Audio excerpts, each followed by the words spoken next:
Est-ce que le risque avec cette élection, avec tous les propos entendus pendant cette élection, ne sont pas partis crescendo d'une fracture, d'un démantèlement, d'un éclatement de cette République démocratique Absolument. du Congo Je pense que vous avez une personne qui a des ambitions, comme je le dis, qui dépassent, je pense, tout entendement.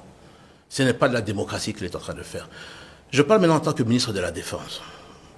J'ai, bien sûr, comme vous savez, ce qu'on appelle des renseignements sous l'administration du ministère de la Défense. Je vais vous dire ceci et je préviens la population de ce qui est en train, monsieur, de préparer. Monsieur le sait très très bien. Il le sait. Au moins ça, on peut lui donner, c'est qu'il est lucide. Il sait qu'il ne peut pas gagner les élections. Il ne peut pas gagner les élections parce qu'il ne peut pas tromper un peuple tout le temps et à tout moment. Et le peuple a très bien compris que ce monsieur est l'agent du Rwanda. Pourquoi? Le monsieur est son plus proche collaborateur, conseiller spécial, qui est aux arrêts. Nous avons découvert, lors de son arrestation, tous les contacts qu'il avait quotidiennement avec le M23. Est-ce que ce monsieur-là que nous parlons, veut-il dire qu'il n'était pas au courant de ça? Ce monsieur, je vais vous dire, il y a 3 mois exactement, à travers les renseignements, nous recevons des renseignements au niveau de la Russie. Suivez-moi bien. Ce que ce monsieur se prépare à faire, lui qui prône toujours la paix, sa chrétienté, il a contacté une organisation russe pour pouvoir et donner beaucoup d'argent, parce qu'il est financé par des multinationales internationales que nous connaissons, je ne donnerai pas les noms ici, je connais les noms de ces personnes qui le financent, et il a demandé à cette organisation russe de pouvoir entrer dans le système de la CENI. dans le système de la Dans le CENI. système de la CENI, oui. Et nous avons la preuve de ça parce qu'il y a eu plusieurs tentatives d'attaque sur le site. Il a demandé à cette organisation, et ce que ce monsieur se permet de faire, il sait qu'il ne peut pas gagner les élections.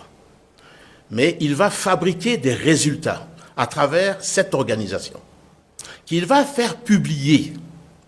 Et c'est là que je dis à la population, attention, attention.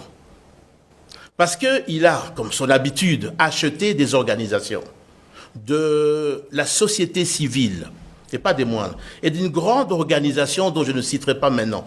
Mais le jour où cette grande organisation, qui peut-être va se reconnaître dans mes mots, va recevoir ce listing préparé par une organisation russe, peut-être qu'ils ne le savent pas d'ailleurs, mais qui leur sera remis par le fameux monsieur là, qui va prétendre à la grande organisation ici, qui est implantée dans tout le pays, lui dire que ce listing vient de la CENI.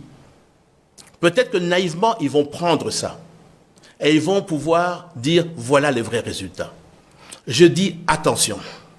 À la minute qu'il va faire ça, je vous appellerai et je vous dirai une fois de plus comment et pourquoi cette organisation a accepté de publier des faux résultats, parce que maintenant je leur ai dit qu'il va sortir des listings de faux résultats. Pire que ça, si ça ne réussit pas, ils vont essayer de mettre l'application, ils ne réussiront pas non plus, de chercher à mettre le feu dans le pays. Mais je le dis à ce monsieur, qu'il fasse attention au retour de flamme. On ne le laissera pas détruire pour ses ambitions personnelles, mafieuses, prendre et déstabiliser ce pays. Nous utiliserons la force publique pour rétablir l'ordre s'il essayait de mettre le feu dans le pays. Vos accusations sont graves et à ce stade, vous dites que vous avez des éléments, sont toujours sans suite et conséquences? Eh bien, écoutez, n'eût été la qualité de démocrate du président de la République. Il y a certaines personnes qui devraient déjà répondre de ces faits.